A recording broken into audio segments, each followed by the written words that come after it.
né? Eu dividi esse momento em duas partes. Então, no primeiro momento eu vou falar.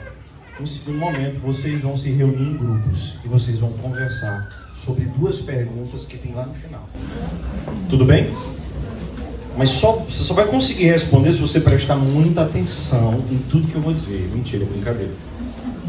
Mas é só para você entender que você tem que prestar atenção. Então, assim, meu nome é Arnaud Dantas. Eu sou da comunidade Mãe de Eucaristia. A nossa sede é em Ipaumirim, aqui no Ceará. Onde é que fica isso? 450 quilômetros aqui de Fortaleza.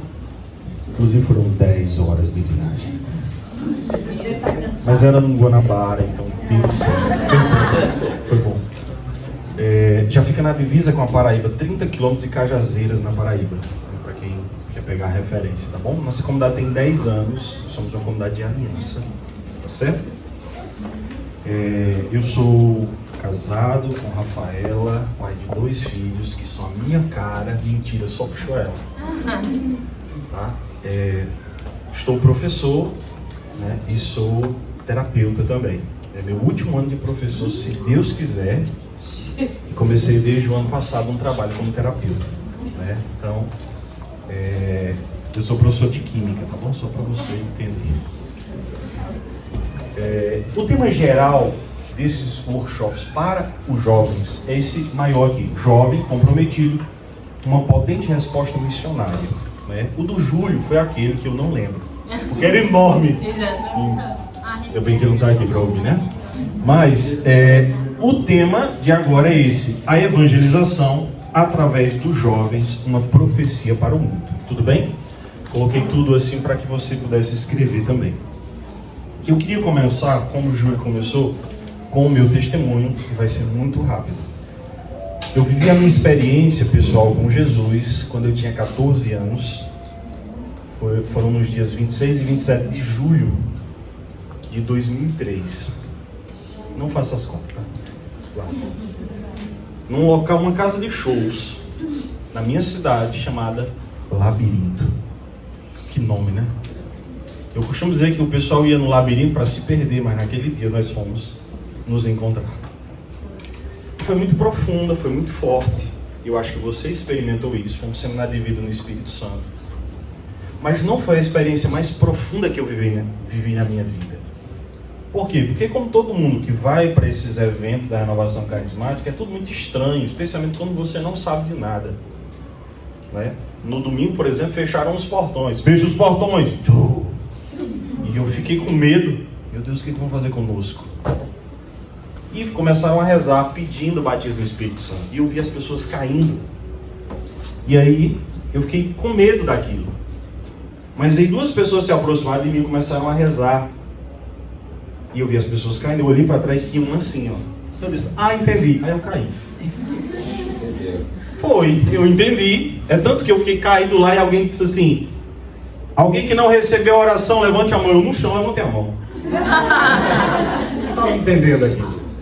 Mas, apesar de não ter sido como eu imaginava que seria, foi ali onde Deus me chamou. E eu comecei a pregar também, né? Comecei no Ministério de Pregação. Nós fizemos, depois daquele momento, nós fizemos um primeiro encontro. Nós convidamos a cidade inteira e apareceram 4 pessoas. E eu ia pregar e os 3 meninos que iam cantar, né? E aí eles olharam para mim e disseram assim: e aí? Eu disse: vamos fazer o que nós viemos fazer, né? Eu preguei para eles e eles cantaram para mim. E ali começou. Talvez, é muito semelhante, eu lembro da história de Geraldinho, no final da Missão Resgate, que foi muito parecida. E ele sempre diz assim: se eu não tivesse feito, eu não seria hoje quem eu sou. Naquele momento, com pouquinhas pessoas, se a gente tivesse dito assim: não, vamos marcar para o próximo final de semana, talvez as pessoas não entenderam que era para vir hoje, né? Não. É porque aquele momento era só para nós mesmos. Isso foi em 2003. Comecei coordenando um grupo de oração. Em 2013, foi a jornada no Brasil. Quem foi? Faz inveja porque não foi. Alguém já foi para alguma jornada aqui? Levanta a mão. Meu Deus! Desculpa, tá, gente? Vocês vão ainda. Vocês vão. Calma. A próxima, por exemplo, é perto. Né? Vocês sabem. Dá pra ir, né? Isso aí. Onde é mesmo? Na Coreia? Onde é? Tá vendo? Bem ali. Quem gosta de dorama, por exemplo, é a chance. Em 2013, portanto, eu fui. Ao chegar na Canção Nova, porque o roteiro passava pela Canção Nova, eu lembro que um bispo da África, acho que de Angola, ele disse assim: vocês vão viver muitas coisas aqui na jornada, mas vocês precisam encontrar Jesus. E de fato eu vivi muitas coisas, mas eu não estava encontrando Jesus. Eu lembro que no sábado à noite, era a vigília na praia de Copacabana, e nós tínhamos planejado passar a noite lá, como todo mundo, animados, né, para passar a noite. Colocamos lá, ficamos num local, mas as ondas eram enormes, ondas de 3,5 metros e tal. De repente uma onda pegou nossas coisas, fiquei todo molhado, tivemos que voltar para o alojamento. Fui com muita raiva, eu queria passar a noite lá na praia. No outro dia combinamos: olha, nós vamos acordar bem cedo para ir para a missa. A missa era 8 horas. Quando eu acordei era 7h30. Mas claro, Rio de Janeiro é muito pequeno, não é? É só dobrar ali a esquina. Quando eu cheguei na missa, para quem assistiu de casa, deu para ver o Papa melhor do que eu. Estava tão longe, mas estava tão longe. Mas é tão forte que eu digo que eu ainda sinto a areia de Copacabana, a sensação dela em meus pés. Porque a missa inteira eu sentia como se Jesus estivesse vindo ao meu encontro.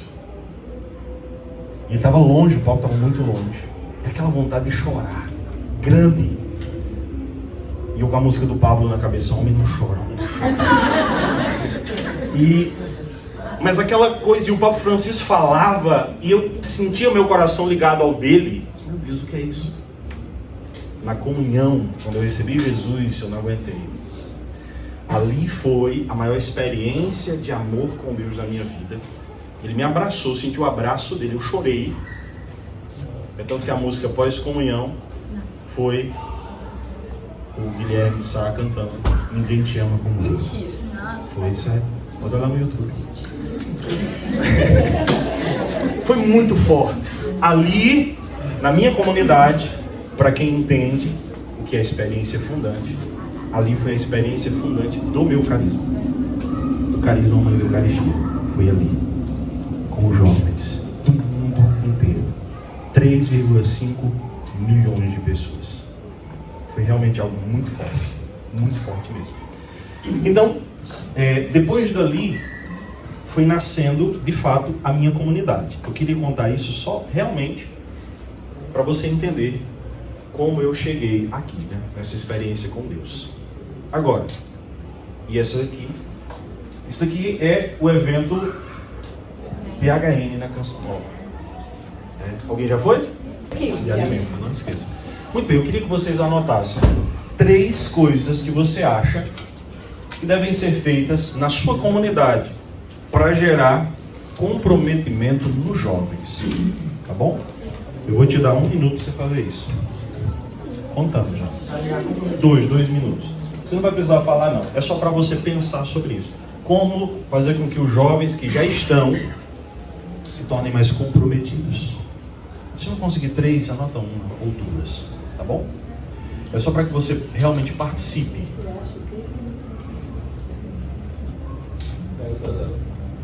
Anote 3, você entendeu? Alguém não entendeu?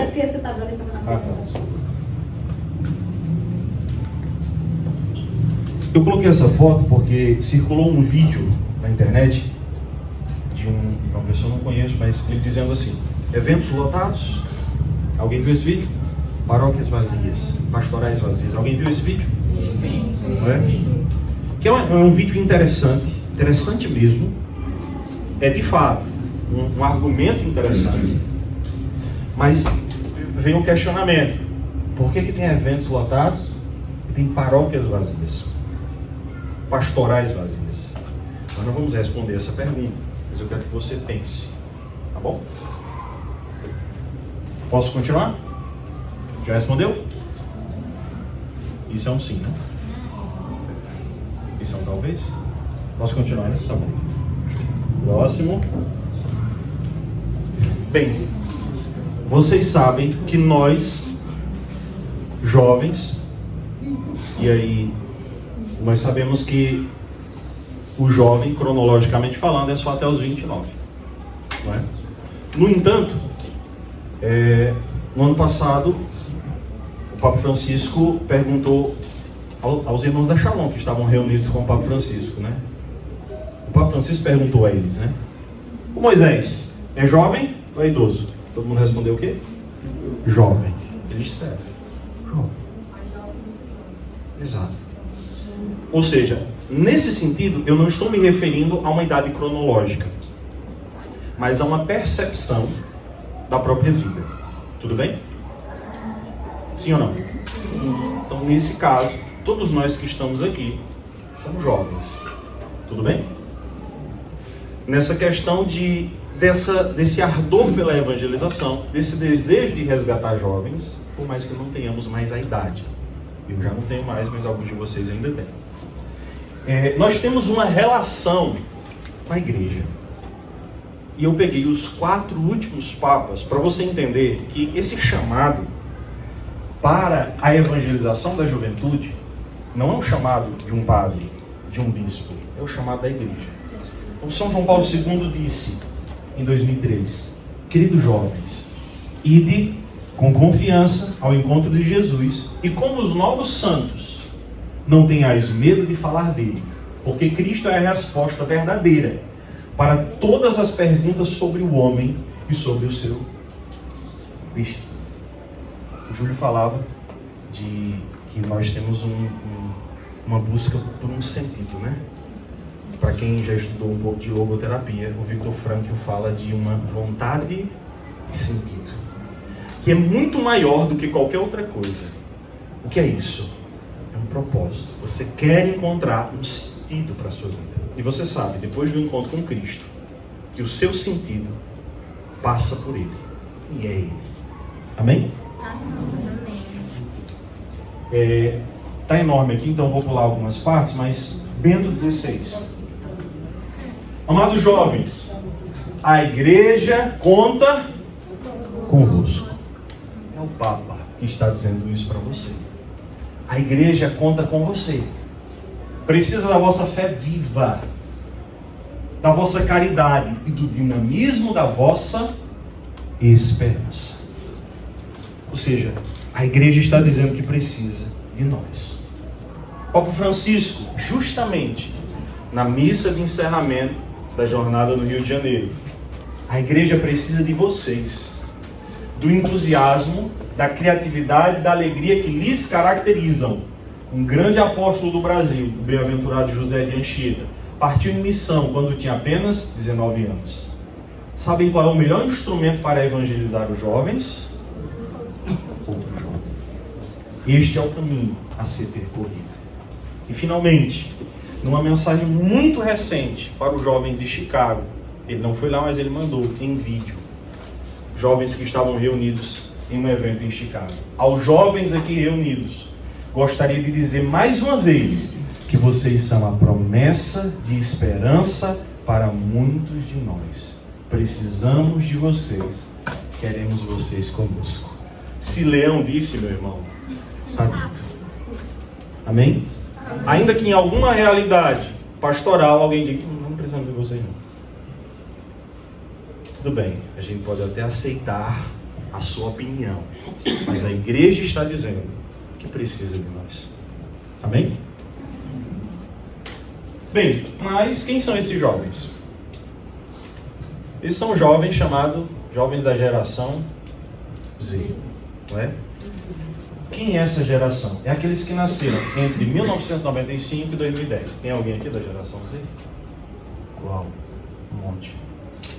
Muito bem. O que caracteriza esses jovens? Primeiro, são nativos digitais. Todos nasceram nessa era do celular. Tudo bem?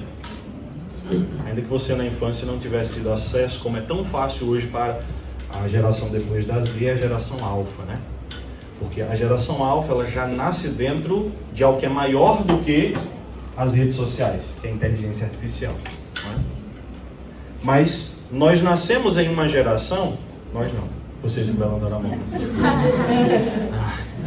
Vocês nasceram em uma geração que praticamente sai do ventre da mãe e cria a conta do Instagram. Antes de nascer, exatamente. Antes de nascer, vamos acompanhar a vida do bebê.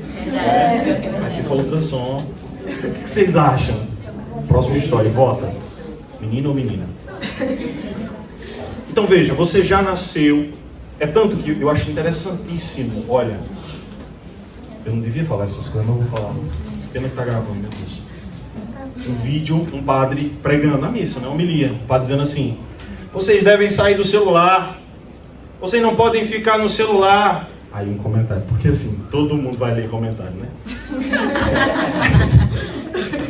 Aí um comentário: padre, só estou assistindo a pregação porque eu estou no celular. Não tem como mais você dizer esse tipo de coisa. Se você quer afastar o jovem da igreja, diga que ele não vai usar celular. É simples. Você não pode usar celular, não vou não. Tá entendendo? É muito difícil hoje em dia os retiros que você proíbe o uso do celular. É claro que nós não vamos também deixar o jovem ficar usando o tempo todo nos eventos. Mas você está entendendo que nós temos que ter uma visão diferente? Você percebe que, por exemplo, hoje a própria evangelização, ela não é tão simples como no passado. Por exemplo, como que se evangeliza em shopping? Eu sei que tem estratégias, mas assim, você não pode pegar uma Bíblia, a pessoa está fazendo: irmão, peraí, vem cá, posso falar de Jesus para você? Você sabe que não pode fazer isso, né? Alguém vai, segurança vai chegar e vai dizer que não pode, porque no shopping você não pode estar interferindo. Porque você nunca se perguntou por que não tem nenhum protestante parando você lá dentro do shopping para falar? Já pararam. Já pararam? Já. Pois não vou nesse shopping. Alta conectividade, né? Tá todo mundo conectado. Valorizam a autenticidade. Então essa geração valoriza muito aquilo que é autêntico. E o jovem sabe discernir quando você está dizendo uma mentira ou não. Quando o que você prega é autêntico ou não. Amém? São muito autodidatas, aprendem sozinhos. É por isso que é muito difícil você dar aula para jovem hoje. Não é? É tipo aquele meme: o cara tem um doutorado, mas ele não sabe ligar o... Entendeu? Não é o meu caso, eu cuido. E valorizam de forma exagerada o afetivo. Concordam com isso ou não? Sim. Não é? O afeto. É claro que aí não vai entrar nisso e vai falar de quarta camada nem nada desse tipo. No entanto, nós temos que pensar nisso também. Porque existe uma crítica. Ah, porque esses eventos o pessoal só vai para chorar. Meu irmão, é bom que ele chore ali. Não é melhor ele chorar ali, não? Você já percebeu que há uma crítica infundada? Por exemplo, você faz um aleluia, que é enorme. Para que esses eventos que reúnem esse monte de gente? Já ouviu alguém dizendo isso? Não responda. Primeiro, existe um valor simbólico, que é mostrar a força da igreja. Isso é um valor simbólico. Tudo bem? Uma dimensão simbólica. Mas existe uma outra coisa. Há pessoas que, por terem participado daquele evento, terão suas vidas transformadas e vão se engajar em alguma coisa. Quem já viveu isso? Alguém aqui? Foi para um evento e depois do evento permaneceu na comunidade. Meu genro era protestante. Há 2 anos. Vocês estão ouvindo? Sim. Perfeito. Ele namorava com minha filha, né? Ele protestante, ele protestante como capina, mas era protestante, né? E a minha filha é católica. E aí nós fomos pro aleluia, né? Eu fui levar os 2 jovens pro aleluia e levei os 2 de casa. E quando chegou na hora do Santíssimo, da adoração, ele se prostrou por terra. Mas o menino ficava tudo, os católicos, tudo olhando para ele. Ele se jogou no chão. Você já foi no Aleluia? Ele se... Não fui.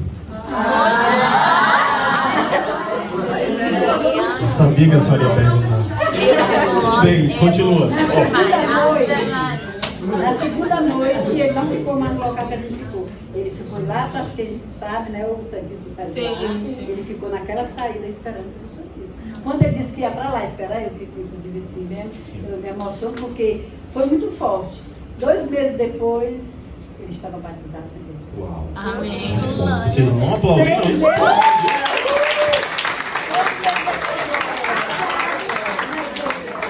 Pois é. Não, isso é muito forte.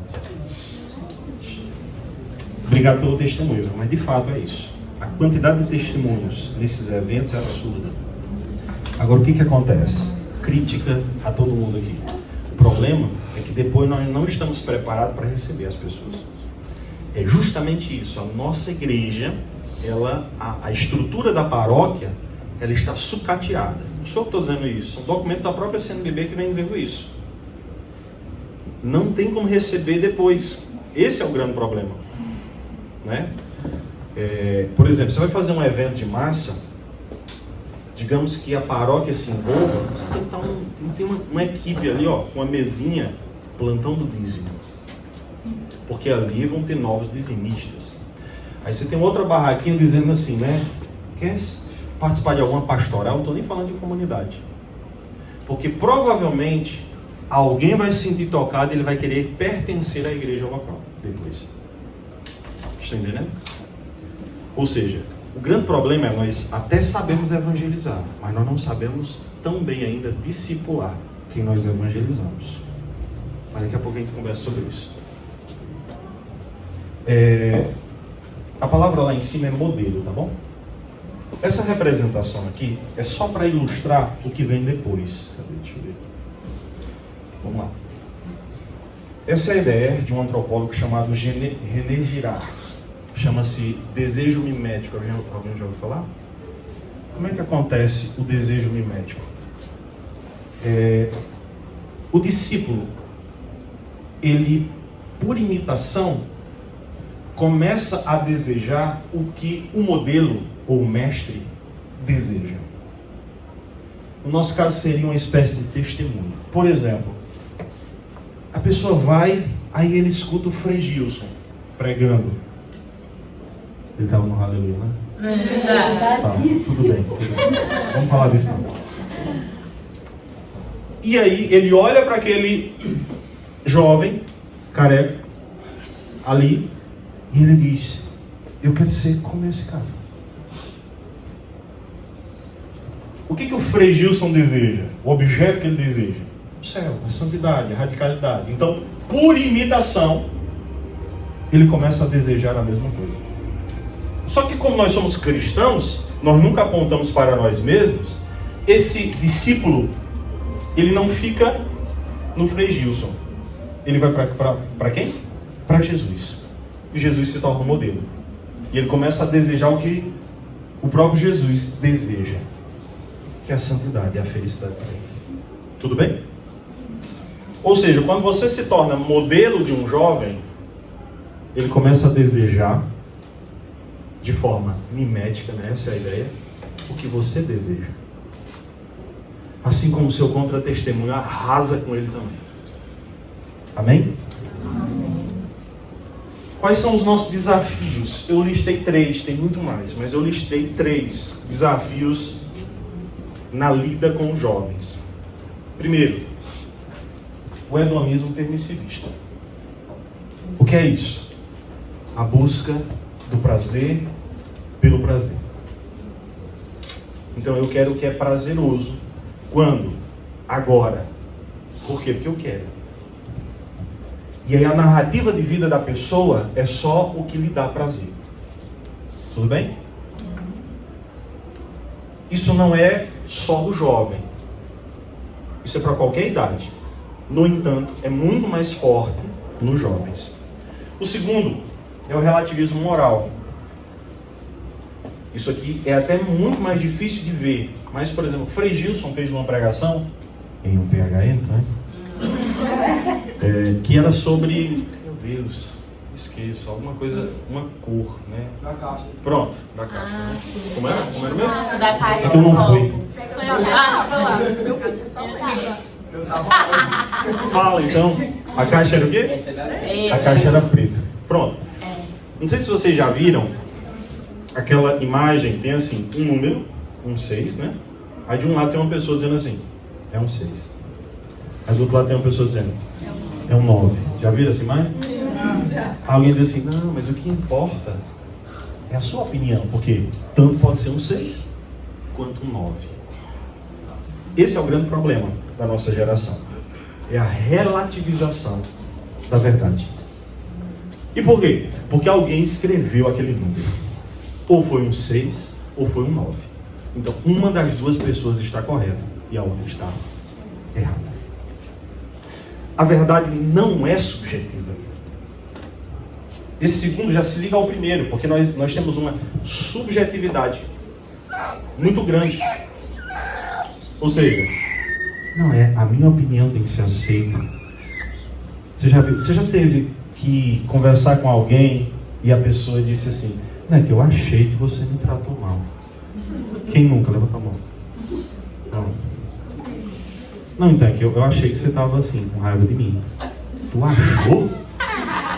Como assim tu achou? Por que tu não chegou e disse assim, aconteceu alguma coisa? Não. Como for, vou dizer para você, não acontece na vida de vocês assim, tá bom? Uma ilustração assim que eu vi numa outra comunidade. A pessoa parou de falar com você. Ou estava lhe tratando com frieza. Estão pensando na cena? Já está pensando em alguém, né? Eu sei. Aí você pensou assim, o que aconteceu que o fulano está me tratando diferente, né? Aí você foi. Aí você disse, aconteceu alguma coisa? Aí a pessoa disse, não. Tem certeza? Aham. Quando diz aham, é porque aconteceu mesmo. Mas eu fiz alguma coisa contigo? Você sabe. Parece briga de casal, hein? Você sabe. Não, não sei não. Aconteceu alguma coisa? Você sabe. Foi aquele dia que ia acontecer, tá vendo como você sabe? Já aconteceu isso com você? Com toda certeza. E a pessoa diz assim, olha, naquele dia eu estava mal e você não veio conversar comigo. Você não perguntou como eu estava. E eu estou chateado com você. E você tem que pedir perdão. Sem ter feito nada. Alguém já pediu perdão sem ter feito nada? Seus fracos. Eu também já pedi. Enfim. O que é isso? É o valor do subjetivo. Certo? Então assim, entenda uma coisa. Existe uma verdade e existe sua opinião. Entendeu? Você pode ter opinião sobre tudo, mas a verdade ela não muda. Amanhã o sol vai nascer de novo. Há verdades que são, de fato, universais, que se aplicam a praticamente tudo. Né? Então assim, é justamente esse um grande problema hoje, que é a relativização daquilo que é verdadeiro. Nós falamos não só da verdade, mas a relativização, do ponto de vista da própria filosofia, dos três transcendentais. Do bom, do belo e do verdadeiro, né? E a frivolidade existencial, que é isso? O que é bom é o que é frívolo, o que é superficial. O cara tá com um iPhone, sei lá, 20, aí surgiu o 21. Não muda nada. Não tá cor, ó. O 21 faz café, alguma coisa assim. Aí você diz, eu não tenho 21. Eu preciso do 21. Porque se eu não tiver o 21, eu não serei feliz. Isso é a frivolidade existencial. Você está entendendo, né? A Virgínia lançou um outro... Ela lança o quê mesmo? Pronto, ela lançou o perfume. Meu Deus, ela lançou o perfume. E esse agora tem uns tons mais tristes, porque ela terminou o relacionamento. Eu preciso... Você está entendendo? Você Você está entendendo? É uma vida frívola. Amados, olhando para esses três desafios, você está entendendo que nós temos a resposta para tudo isso aqui na nossa vida? Porque o anúncio de Jesus Cristo aprofunda a vida de uma pessoa de tal forma que ela deixa de viver essas três realidades. Amém? Amém. Como atrair os jovens? Eu coloquei esses pontos, mas daqui a pouco a gente vai conversar e vocês vão falar sobre isso. Eu ainda tenho alguns minutos. Primeiro, testemunho. Eu não vou falar muito disso porque a percepção é que todos nós deveríamos ter esse testemunho de vida, né? Imaginemos que nós já temos esse testemunho de vida, que é justamente ser igual aquele triângulo que eu trouxe, um modelo para alguém.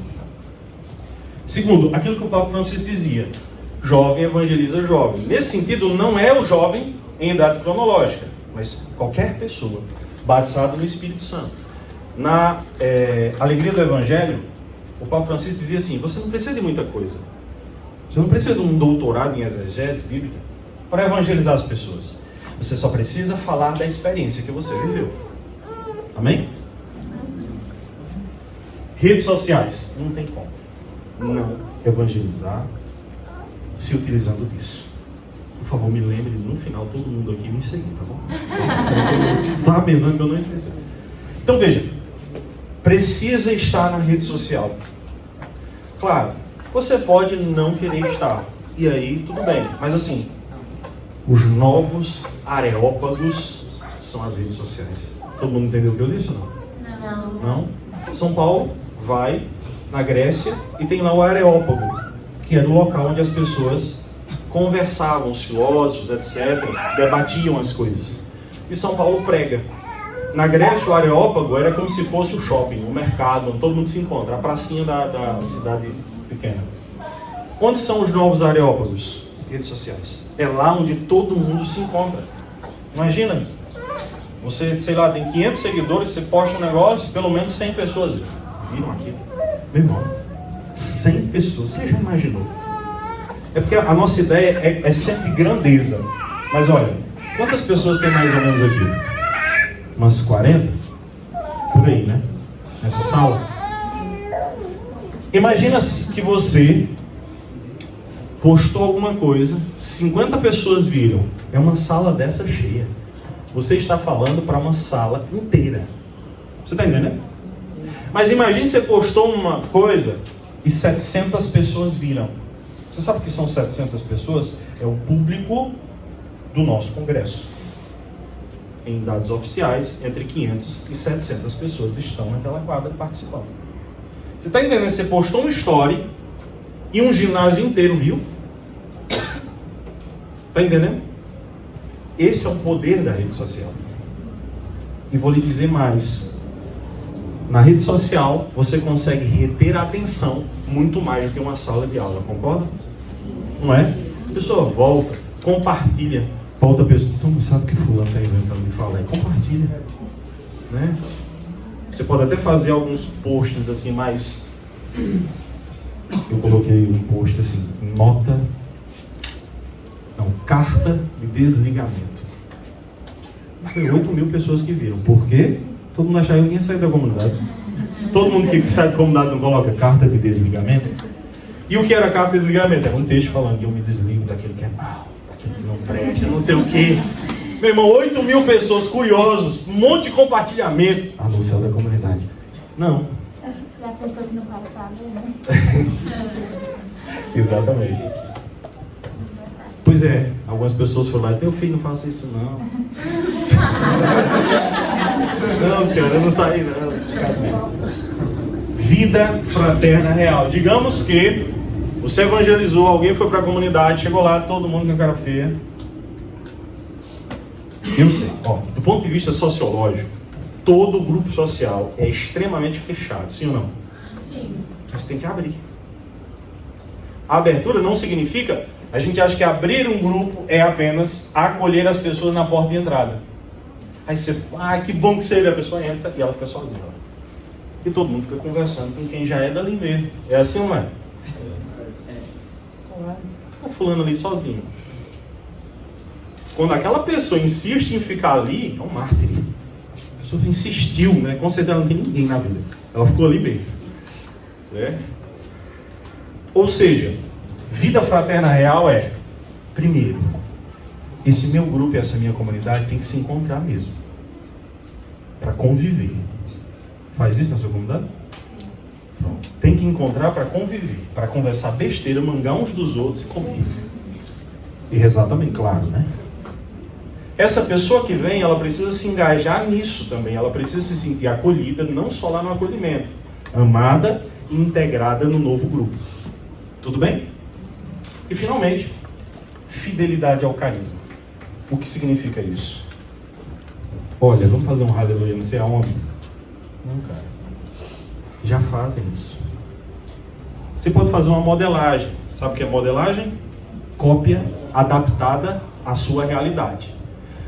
Mas o que vai ditar o que será feito não é a boa ideia ou a possibilidade de movimentação, mas é o carisma. É por isso que vocês têm uma missão aqui. Vocês vão levar para a comunidade de vocês. Mas é o conselho da comunidade que vai discernir. E se disser não, não fico chateadinho. Você está aí, não, porque não aceitam minhas ideias aqui. Não, talvez não seja o tempo. E você aceita. Esse é um grande problema, às vezes, dos eventos. As pessoas saem animadas. Quando ela chega, todo mundo que não veio, está do mesmo jeito. A gente vai fazer um grande evento. Não. Fidelidade ao carisma. Eu vou lhe dizer uma coisa. Evangeliza muito mais você ser obediente à comunidade do que fazer um grande evento. Tudo bem? Você entendeu isso? Isso é muito mais forte. Salva a vida de muito mais pessoas a tua obediência. Como um santo disse, no inferno você vai encontrar muita gente lá, boa, com boas intenções, com boas motivações, mas você não encontra nenhum obediente. Amém?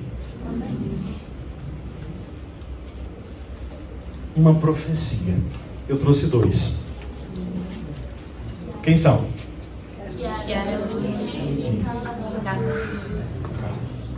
Kiara, ela é baluarte da minha comunidade, da Mãe da Eucaristia. Pois é, eu sou. Olha, eu conheço todas as ruas de Sacelo. Eu não fui lá, eu sei, eu não fui. É um sonho. Mas não tem o Google Earth? Não, são 1.800 habitantes apenas. Às vezes eu entro lá, tem uma capelinha dedicada a São Sebastião, eu entro e fico rezando na capela. Sério? Inclusive tem uma senhora aqui que ela é dos focolares, a gente estava conversando. Mas esse é um testemunho. Certa vez a mãe de Kiara perguntou: minha filha, você não fala de Jesus para os seus amigos? Ela disse: não. Eu devo dar Deus e não falar de Deus. Ou seja, isso é testemunho. É dar Deus às outras pessoas. Porque haverão ambientes que você não vai poder falar. Shopping. Eu me lembro, por exemplo, a Missão Resgate fez uma evangelização no shopping. Rapidinho, eu vou contar. Que era chamado de Jesus Te Ama. Como foi? Juntar 300 pessoas com uma camisa Jesus Te Ama e foram assistir um filme no shopping. Só isso. Aí todo mundo via 300 pessoas com Jesus Te Ama. O que é isso aí? Jesus Te Ama. E começava a falar rapidinho e saía. Gente, isso é uma grande ideia. Você não acha? Um local onde você não pode parar para falar com as pessoas, a não ser no shopping da irmã, né? Isso é uma grande ideia e provavelmente gerou frutos. Foi? Você estava nesse tempo? Não, estava no do Iguatu. Sim. Nós fizemos um no Iguatu. No Iguatu também, né? Tipo uma micareta, com trio elétrico, com as camisas de Jesus Te Ama nas olha aí. ruas. E as pessoas ficavam olhando, perguntando, alguns acompanhando. Pois é. Então assim, eu vou dizer, a melhor forma de evangelizar é a santidade. Isso sem dúvida, né? Mas se você pega o testemunho desses dois, especialmente de Carlos, ligado, por exemplo, à questão da internet, ele não pegou as redes sociais, né? Mas com certeza Carlos estaria nas redes sociais evangelizando, né? Amém?